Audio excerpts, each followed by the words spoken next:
people, welcome back to the Baby Father podcast for another brand new episode. You've got myself, DJ Ridler from Live Links, and I want to thank everybody who's been supporting the channel. Please make sure you like, subscribe and share and press that notification button so anytime a new video comes up, you're going to be the first to get it, alright? Now today, on today's show, I have another special guest. He goes by the name of James. How you doing, James? Yeah, not too bad, not too bad. That's good, bro. Listen, I need you to relax. Yeah. Yeah? Because this is what happens. Every time a father comes on this podcast, they get nervous. Alright, so just relax. Yeah. Remember, anything what you say today is your truth. Yeah. And your experience. Alright, so just follow what you've gone through, and you'll be fine. Alright. No, of course. Alright, bro. So let's start, man. Yeah. So basically, I started dating the mother of my children. I've got two kids with. Okay. Back in 2013, and we split up in 2018. And then when we split up, I said to her, could we come to some sort of arrangement in me seeing the children? Because for the last year of the relationship, from 2017 to 2018, I wasn't really involved with her. Like, sort of like fell out of love with her because she was quite controlling. Yeah. So she used to like control me, and like, at the time I couldn't see it, but I wasn't really allowed to do anything with my kids. But at the time, like, you're blinded, innit? You can't really see it. So obviously I was blinded by it. And then for the last year, 2017 to 2018, I was only there solely for the kids because I couldn't leave my kids because I love my kids. Do you know what I mean? And then I was speaking to my mum and dad about it, and they said, look, you can always start again. Do you know what I mean? Like, it's all right. Like, not everyone can work out. You know, they could obviously see something was going on.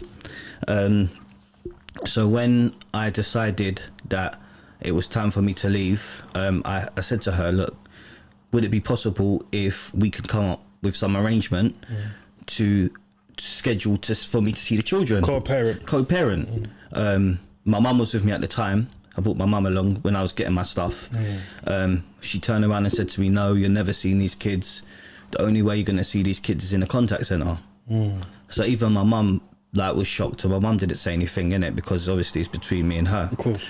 So I left it for a couple of days, messaged her. I said to her, look, is there any way we can sort this out? Like, we're both adults. Like, it just hasn't worked out.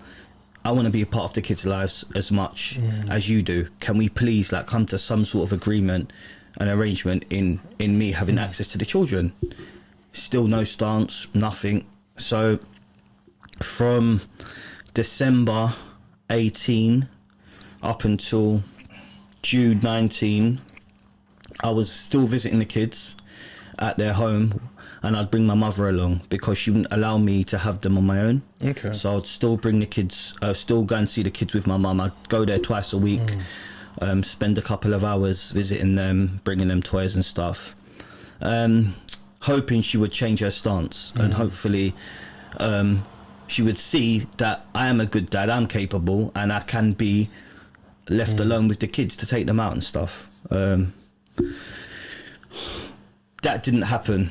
So in April 2019, I decided that she wasn't budging because there was no movement in me having access. So I said, okay. I went for court, and they said, right, you have to go through mediation first. So let me just stop you there before we even get into that part. Yeah. Because I want to kind of go back just a tiny bit. What was her reasons for you not allowing for stopping you from seeing the kids? She said that I'm not capable, responsible in being a dad, and there's been no reason for me not to. Because I've never been allowed to do that, so for her to say that, is just unbearable. So, April 2019, we went to mediation, and during that time, I was nervous because I didn't know what to expect. I've never been to anything like this, so I went. So new to you? Yes, yeah. So I went to mediation. She refused to come into the room. the mediator said she refuses to come into the same room as you. She didn't want. Is this because you broke up with her? I don't know what her reasons were. Yeah. But during this time, I was still visiting with my mum, seeing the kids, but she refused to come into the same room as me. Yeah. And she listed all these things that she said she doesn't want. She said she doesn't want to come into the room, and that I'll never see the kids. So the lady even said, the mediator even said to me, look, you're going to have to go to court. This is going to have to be resolved in court because she's not budging. Of course. So I was like, okay. So June come along, I put in my C100 form to the court. Yeah.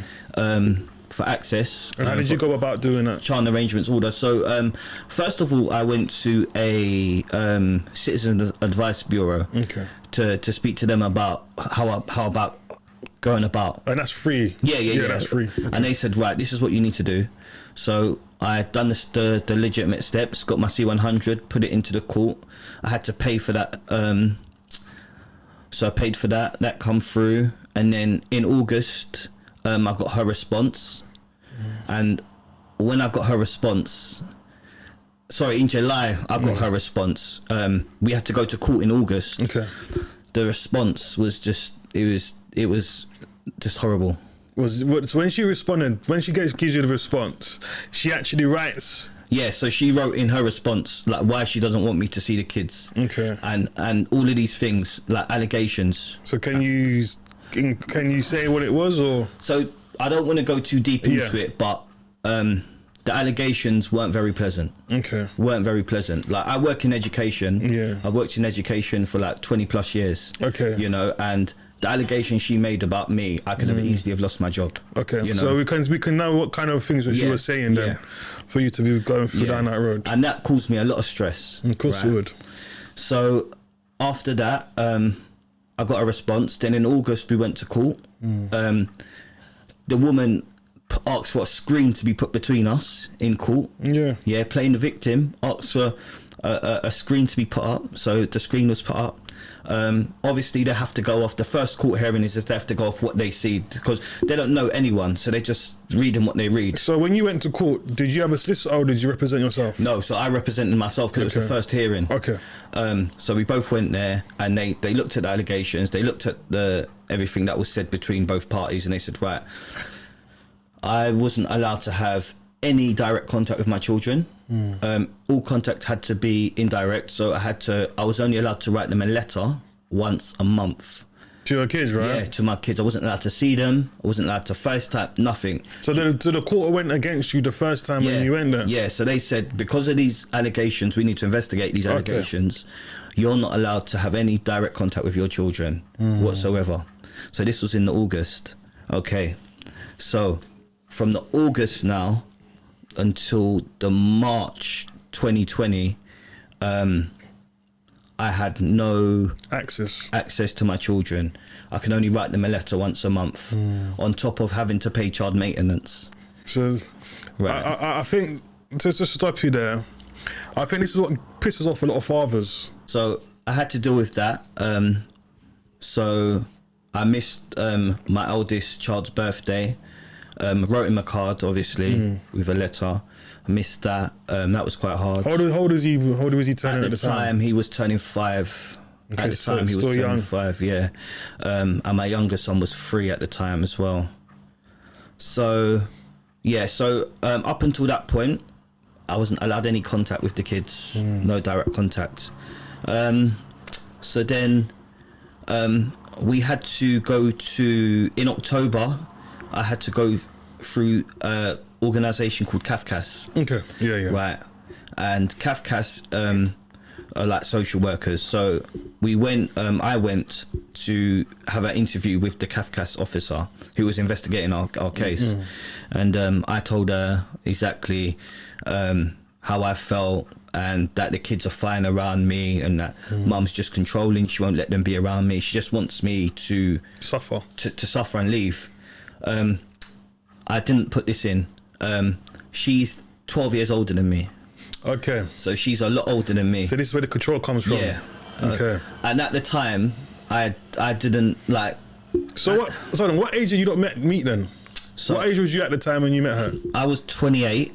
27, 28. So she was 40? 39, turning 40. 40, okay. Turning 40. Okay. Because we actually worked in the same establishment. Okay, that's how you met. The same establishment. As I said, I work in education. Yeah, we worked in the same establishment. I moved on to a new establishment, and I was still going back to my previous establishment to do an activity. And at the time, like, I didn't know that she liked me, and obviously things progressed, and the red flags, when I look back at it now and I think the red flags, I think to myself, like, when we went out on a few dates, she used to talk about having children because she's got an older son. Okay. And that older son didn't really have a relationship with the dad, with his dad, and I always wondered why. You never asked? I did have the conversation, but it's not my sort of place to get involved. Do you know what I mean? I did say, like, you know, and she used to say, oh, he comes and goes, like, he's not really interested, sort of thing. Yeah. But then we went through mediation, and then the CAFCAS officer. So I had to go for a CAFCAS officer. So I went through that. That wasn't. I felt like it was one-sided. On her side, on the CAFCAS officer's side at the time, because they interviewed my ex-partner and the kids as well, and they're supposed to interview the kids alone. Yeah. But when I got the report through about the meetings with both me and my ex-partner and the kids, in the reports it said that she didn't want to leave the kids alone with the CAFCAS officer because the kids were not well and they didn't want to leave her. And this is another sign of her control. She needs to be in control all the time. She has to be. Has to be. She wouldn't even allow the kids 5 minutes with the social worker for the social worker to ask them about me. But then, if that happens, shouldn't they not then postpone it to another day when they can do that? Well, this is when I got my solicitor, and I wasn't happy with the way things were proceeding. And she said, well, we can ask for another one, but that's just going to delay it even more. Okay. So it progressed. So after that, so that was in October. So in the March 2020, I was supposed to have 6 supervised contact visits with my children in the contact centre for them to see. So basically, someone sits in the corner, watches you interact with your children, and writes down notes to say, "Oh, are these allegations true that the other party is saying?" Yeah. So I had one contact on my younger son's 4th birthday, right? And then COVID-19 struck. Yeah. And that messed up a lot of fathers. That did mess up a lot of fathers. So I hadn't seen my kids from the August until the March. August 2019 until the March 2020, right? So how many months is that? Was that 8 months if I'm right? 8 months. I had no contact with my kids, right? I finally get a contact, right? I remember going into the contact centre. I got there early because obviously it was my son's birthday. I wanted to set up the room, make it really special. I hadn't seen him in a long time. She was outside. My elder son ran to her when he saw me crying. I thought, okay, they haven't seen me for a long time. The woman that was watching said to me, "Sir, because they haven't seen you for a long time, the session's 2 hours. They might not stay for the whole 2 hours. They might only stay for an hour." I was like, okay, we'll see how it goes. Yeah. After a while, they came in. I was a bit tearful at the start. Gave them a cuddle. Within 10 minutes, they was fine. So they warmed to you, basically. They warmed to me. They stayed for the whole 2 hours. Well done. Perfect session. Yeah. Then obviously COVID-19 hit. Then the sessions didn't start up again until the following September. So from March now till September. Yeah, you have to restart it again. And this time it was at a different contact centre. It was a bit further out from where we both were. The 6 sessions went perfectly. Well done. Absolutely run like a dream. Kids were fine. Got my report. The report was fine. The report was perfect. Nothing wrong. Report was perfect. Then after you have your 6 sessions with the social worker who writes your report, you have a next steps meeting. Okay. So both parents have a consultation on where they think they can go next on the report that's been written, right? So the lady said, all these allegations you've written, I don't see any of these things. I've not seen any of these things. Yeah. Do you know what I mean? Yeah. Like, the kids are fine. There's no problem around their dad. They're absolutely fine. She turned around, my ex-partner turned around and said, I have a complaint. So put another delay again. The lady was like, what's your complaint? She said, Mr. such and such, speaking about myself, was too early for one of the contact sessions. So turned up too early. That was her complaint. Okay. Because she couldn't actually complain about anything else, she actually complained that I was too early for one of the sessions. Alright, so if you're early for a session, what's the problem in that? Nothing. The woman didn't see a problem with that. Yeah. And because it was done, the consultation was being done via the computer, the woman who was facilitating the meeting said, right, I'm not going to get into this because I can see where this is going. This is going to turn into an argument. It's just silly, yeah. So I'm going to speak to you individually. So then when she spoke to me, she said to me, look, mister, I don't have any problems. You was perfect. Your report's going to reflect that. It was fine. You was fine. Like, the kids are fine around you. I've got no issues, no safeguarding issues, nothing. She didn't like that, obviously. So this was in the run up to Christmas. So my last contact session finished in the end of November. Okay.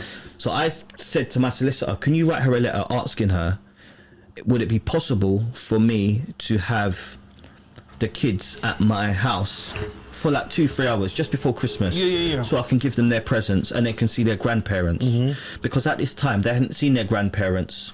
So everything's been cut off. Yeah, they hadn't seen their grandparents for near enough a year. Do you know what I mean? Over a year. And obviously in that time, there's been no contact with, only through me. You know, obviously I write them letters and I draw pictures of their grandparents and stuff, but it's not the same. Of course. I had the report. I said, the report is good. Can we move forward? She turned around and said, no, the only way you're going to see these kids still is in a contact centre. So every time you go into the contact centre, you have to keep on paying to go there? No, so the 6 sessions was paid for by Kafkas. Okay. They paid for the 6. Yeah. But this extra one that I had to pay for, because she wouldn't allow them to come to my house before Christmas. She said I had to see them in a contact centre before Christmas. So I had to pay to do that one. To see them with my parents before Christmas in a contact centre.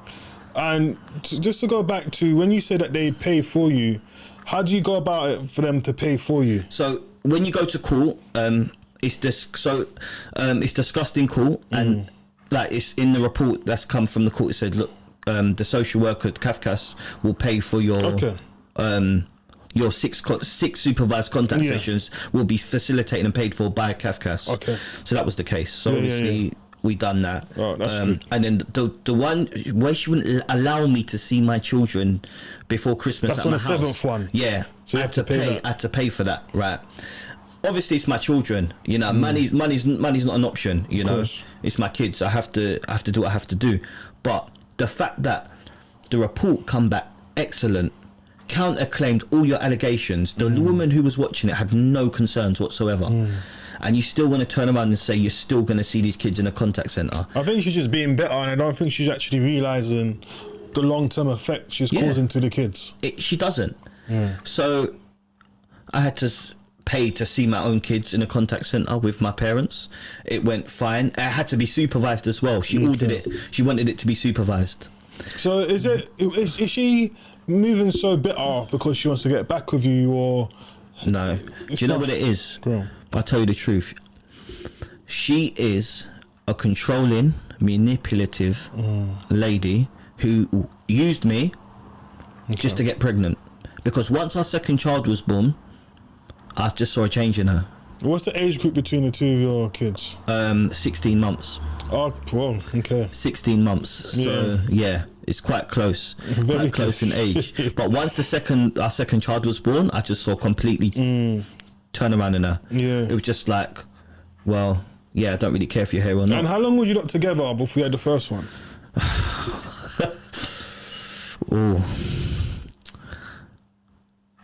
It wasn't very long. No, it wasn't weeks. It wasn't weeks. It wasn't weeks. It wasn't very long. A couple of months, 3 months? It was probably about 8 months. Okay. Yeah. Okay. 8 months. So you're still getting to know her, but it's just... But you live and learn, innit? You 100. know, I've learned my lesson now. Obviously, I've got 2 kids. From that, I'm blessed with 2 kids, you know what I mean? But at the time, I knew what she was after. Now I look back at it, she just... biological clock was running out. Yeah. And she thought, right, young meat there. I know I don't look young, but, you know, let's just see what happens with him, and hopefully he'll piss off like my other child's dad. And the Christmas contact before Christmas, the lady supervising was the same lady who supervised me for my 6 ones, my 6 sessions. She wrote another lovely report, said that my parents are fine, blah blah blah, the kids are fine. She made some very serious allegations about my parents. My parents are foster carers for vulnerable children. She made such allegations that 4 social workers turned up at my parents' house to investigate, and they found no wrongdoing whatsoever. And that was brought up in the 3rd court hearing by the judge. And the judge really ripped into her and said, you can't make allegations like that. You can't say stuff like that. So why does she feel that she can just go around and just say things like it's nothing? Because she thought that if she said things like that, she was hoping that I would just give up. That's what she was hoping for. She was hoping I'd just give up and think, do you know what? I can't be bothered with this. This is too stressful.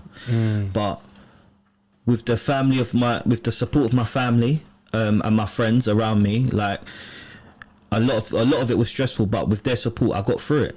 You know, I got through it because some of these things she said about me were so bad that it would like, she wanted a reaction. And because there'd been no domestic violence, because I'm not a violent person, I don't tolerate violence, I'm not involved in that sort of life. You know, she was pushing for that. Every allegation she made about me or my family, she wanted a reaction. Like the fact that she could bring up 2 vulnerable children that live with my family members and say that they're being, do you know what I mean, such and such, it's just atrocious. And the fact that 4 social workers turned up and said that there's no wrongdoing here, the kids are fine, blah blah blah, and it got brought up in court, and my barrister with the judge argued, got onto her about that. Can I just ask you, what culture is she? She's English, white English. Yeah. And they got onto her about that, and she started crying in the courtroom. And this was we've been to court 5 times, and this was at the 3rd court hearing. So after the final supervised visit before Christmas, we had a court hearing in the January 2021. We had a court hearing, and the judge said, look, he's done nothing wrong, the report is fine. My barrister, my solicitor said, look, you're going to keep making allegations, okay, because you keep obstructing the contact. Let's push for a fact finding. And the fact finding hearing is where she has to prove what she said about me. Okay. She didn't want to do that. She turned around and said, oh no, let's just forget about it and move on. So after all that, she turned around and said, let's forget about it and move on. Which wasn't sitting kindly with the judge. Of course. Do you know what I mean? Because he's wasting everybody's time. Do you know what I mean? He said to her, like, you can't go around making allegations about people and do you know what I mean, getting away with it. Of course. You know, so he wasn't happy with that. So then obviously my supervised sessions, they was all perfect. So the judge was like, right, where do we move on from here? We're going to have every other weekend they can visit their dad unsupervised. She turned around and said no, she doesn't want that. She still wants it to be in a contact centre. What's with her in contact centre? She doesn't want them to be alone with me. She doesn't want me to have any enjoyment with my kids. Alright, so when you were together, would you like to take your kids by yourself? So you've never allowed to take your kids by yourself? Nothing at all. And this is what woke me up to it, because when I was with her, I thought maybe she's just one of these mums that are just a bit clingy. But then when it got to the point where I wasn't even allowed to pick my kids up from school and nursery, that's when I spoke to my mum and said, no, something's not right here, you know. But do you think she's experienced something in her previous life for her to be so overprotective of her kids? I don't know if there's an underlying issue. I don't know. But I know that I just couldn't take it anymore and I had to do something about it, and that's why I pursued it through the courts, because this woman was not budging. Even when we split up in the 8 months where I was still visiting the kids, I was hoping she would change her stance and think, do you know what? yeah, maybe he can. You know, I tried to give her an opportunity, but she still wasn't budging. Yeah. So I had no other option but to go through the court. Yeah. And then with her allegations, she was hoping for a reaction from me, so then she could say, "Oh, I'm going to call the police on you." But she never got that from me because I'm not that sort of person. I'm not that way inclined, you know. I'm not a violent person. I've been brought up by my parents, lovely parents, brought me up well. I come from a very loving family, respectful family, you know. So it was never going to go that way. As much as she was pushing for it to go, it was never going to go that way. So in January, we went to court and the judge said, right, unsupervised, it has to be. Like, he's done his supervised sessions. I had to go on a parenting course. Yeah, I had to go on a parenting course. I had to pay for that myself. I had to do all sorts of training. Right. Well, is this what the court told you what you need to do? Yeah, this is what after our interview with the social workers, and she said her piece and I said my piece, they said, right, let's do this just so we can make mum a little bit more easy. Of course. You know, just to ease mum's worries about. So I've done various training programs, right? All of these things. January come, we had the court. The judge said, the fifth court, right? Yeah, this was the fifth one. Yeah. The judge said unsupervised, right? It has to be. She was still adamant. No, it's not. She doesn't want that. She doesn't want that. So the judge was like, there's no reason. His report is fine. You can't prove these allegations. We've tried. We want to go to fact finding. Okay. You can't prove it. Your allegations, there's no substance to it. You know, they're fabricated, unsupervised. That's it. We move forward. So we went to unsupervised. Every other weekend I was having them, and then we got to our final court hearing in July. And then I remember on the day of it was a 2-day hearing, and this was by computer. I remember my barrister called me up in the morning and said to me, because during this time she pushed through an application for relocation. Okay. So she wanted to move to the Midlands to take my out of London. Out of London, 2.5 hours on the train. She wanted to move. Do you know what I mean? Move the kids just to get away from you. Just to get away from me, because she knew I'd done everything that the court had asked me, all the training courses, all the supervised contact. I'd played along. I'd sung every song they'd asked me to sing. I'd done it all. You danced to it as well. I'd danced to it. I'd done the song. I'd done the dance. The lyrics. I'd done the backflips.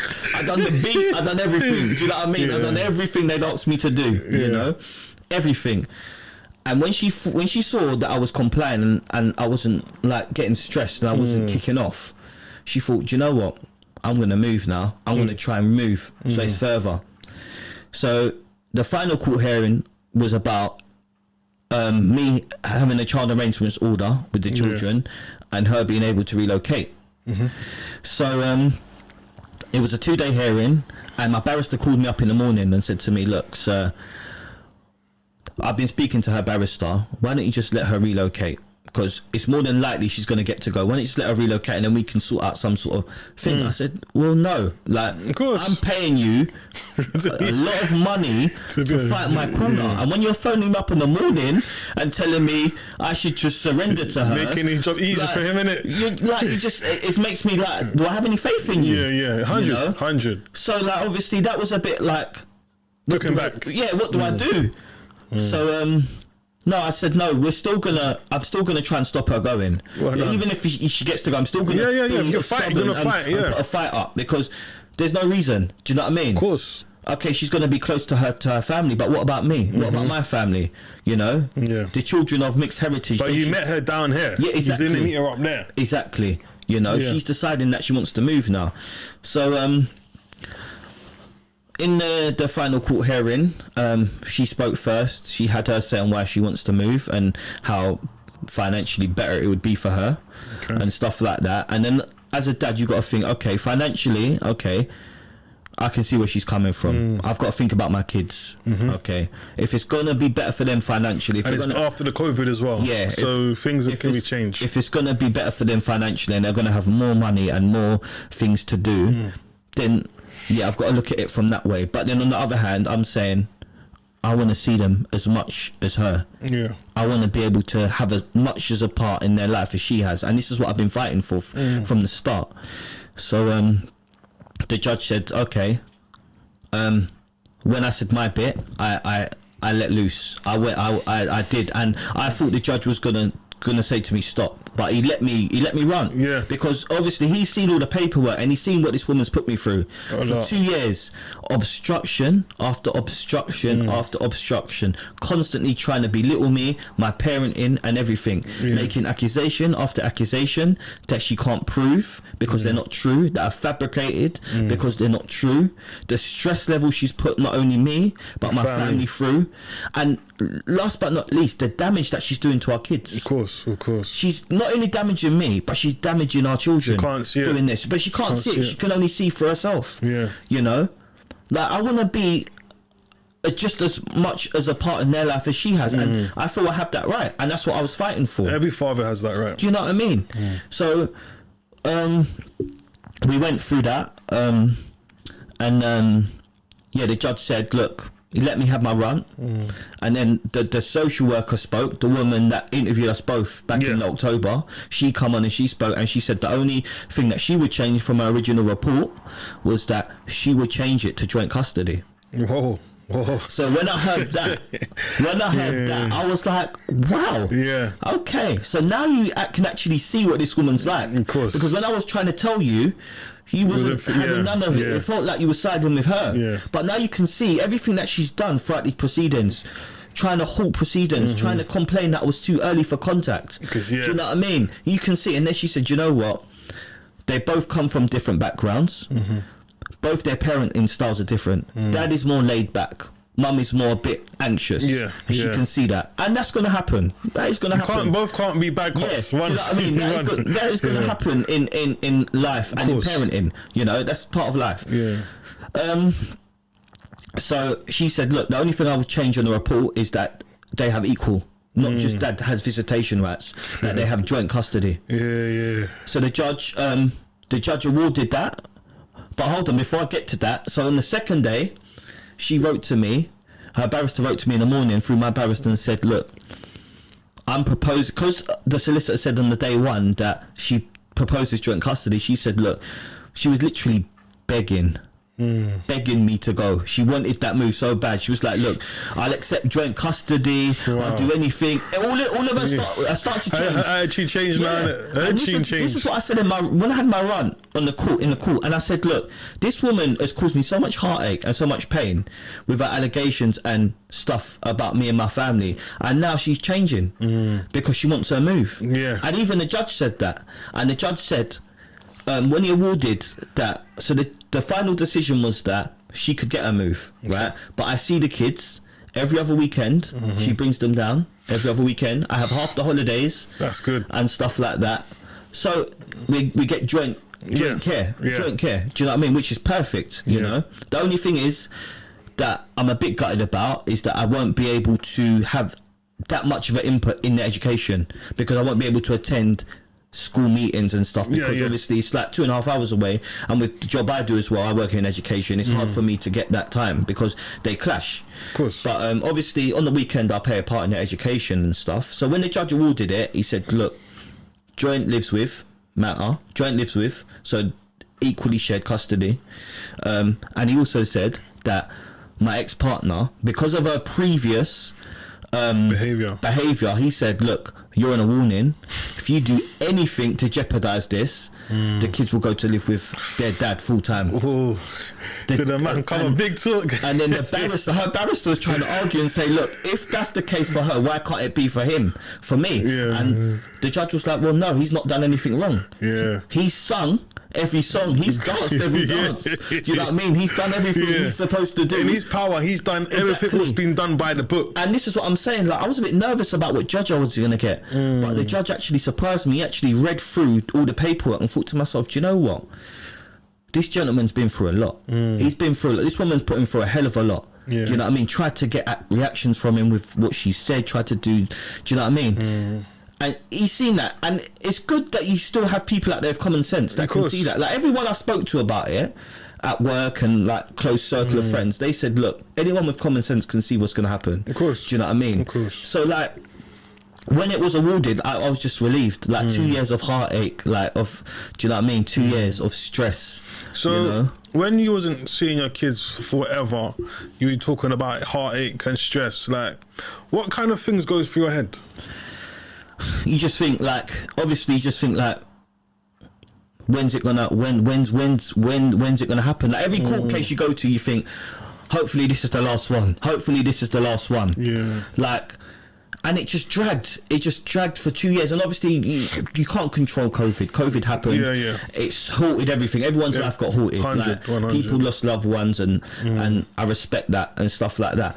But then you just think to yourself, like, I've got a friend at work who went through a similar thing, and he spoke to me and he said to me, look, at the end of the day, you're going to get what you want. It's going to take time, but you will get there. Trust me, I went through the same thing. You're not criminal. You work in a school. You've done nothing wrong. You'll get there. They'll see. And by Almighty, I did. You know what I mean? But you know, like when they make these allegations and they say you've done this and that, and obviously you know you haven't, they just start playing on your mind with the things what they turn around and say. Do you know what? It's a thing where you think to yourself, you know what, let them do their job, let them investigate. Yeah. Because there's no proof of it. Yeah. That's why you have the supervised contact sessions. That's why you have someone watching you. Because she says, the kids are scared of me. The kids are this, the kids are that. That's why you have someone in the room watching you. Watching you interact with your children. And that's why the report was 100% perfect. Yeah. You know, and even the fact that she said to me, she said when my children were being interviewed by the social worker, in the report that was written by the social worker, the social worker said that my eldest child said back, I forgot what mummy told me to say. So it's obviously she's being coached. Yeah. Being trained to tell someone and this say. is what I was saying from the start, that she tries to control and manipulate every situation. Of course. That's what she does. And the fact that it was written down in black and white from the social worker that my older son said that. So it shows you what's really going on. You. And the judge saw that. The judge could see that. He had it all written down. He could see everything that had happened over the years. And he thought, you know what? You put 1 foot wrong and the kids are going to live with their dad full time. Well, listen, I wanted to say to you, it's good to hear where you coming from today, because we do have fathers who say that they have problems when they go to court, that they've been looked down on, and sometimes it doesn't go their way. Don't get me wrong, like after the first time I went to court, I felt so little. I thought, I'm not going to see my kids, like I'm not allowed to have any contact with them. Like I felt really low. Like I didn't know like what was going to happen, how long it was going to take, and obviously everything was just taking long, and then on top of that you got solicitor every time. Do you know what I mean? She phones you, it's a cost. Every time she writes a letter, it's a cost. Do you know what I mean? Like all in all, do you know what the thing that really hurts me about this whole thing is that the fact that me and her couldn't come together as parents and just arrange something. Do you know what I mean? And when you even say that, you're looking at that, this is the person that I lay down with. Yeah. You understand? So when you say this is the person that I lay down with, and this is how this person can behave after, I know. You're like, raw, it's like I was sleeping with the devil. I know. You Literally, understand? devil in disguise, mate. Devil in disguise. Like, I'm telling you, man, like you just wake up to it and you just see people for what they really are, and like the blessing was the children, but she's a nasty piece of work. I'm telling you. I know. Nasty. I think a lot of man's got the badge for that. You understand? A lot of man's got the badge for that. Pushing me for a reaction. Hoping. Like all of that, she was hoping I'd go around to her house. I know what I mean. I weren't doing it. I wasn't not doing it. I said no. Yeah, you're not gonna get sucked in. Yeah, I'm not gonna get sucked in. That's what they want to. That's what they want you to do. They want you to get something, and then they're gonna play on that now. Yeah. You understand? You know, and I wasn't doing it. You know, so But bro, listen, it hit it right on time. No problem. All right, so we have to wrap up. Can I just say something? I was gonna bring you in. I was gonna bring you in. This, if you got anything to say, you've got literally a minute. Okay. To get off your chest, yeah. Okay, like all the dads out there and mums that are going through something similar, where the other parent is not really supporting you and helping you progress. I would say if you have the financial help, like backing, or if you can go through court, it's long, it's stressful, but I would say go through it, because a lot of parents, not only men but women, are using children as weapons, and this is what she was trying to do with me. So I would say I'd strongly advise you to go through the court route and just try and get access to your children, whether you're a mum or you're a dad. Like, do what you need to do, but do it legally, and don't get sucked into any of their games. Like, peace. Well said. James, listen, I want to say thank you for sharing your story with us. No problem, man. And thank you for coming on today, baby fathers. And I hope that this can help other fathers who may be going through this or thinking to go through it, that it gives them some hope. You get me? So, yeah, bro. Thanks again. No worries. You get me? Thank you. Well done, Cheers, soldier, for fighting. Well done, man. All right, peeps, listen, want to hear your views on today's episode? Drop it in the comments below. Don't forget to subscribe, share, and like, and press the notification button, all right? From the baby fathers, we're out.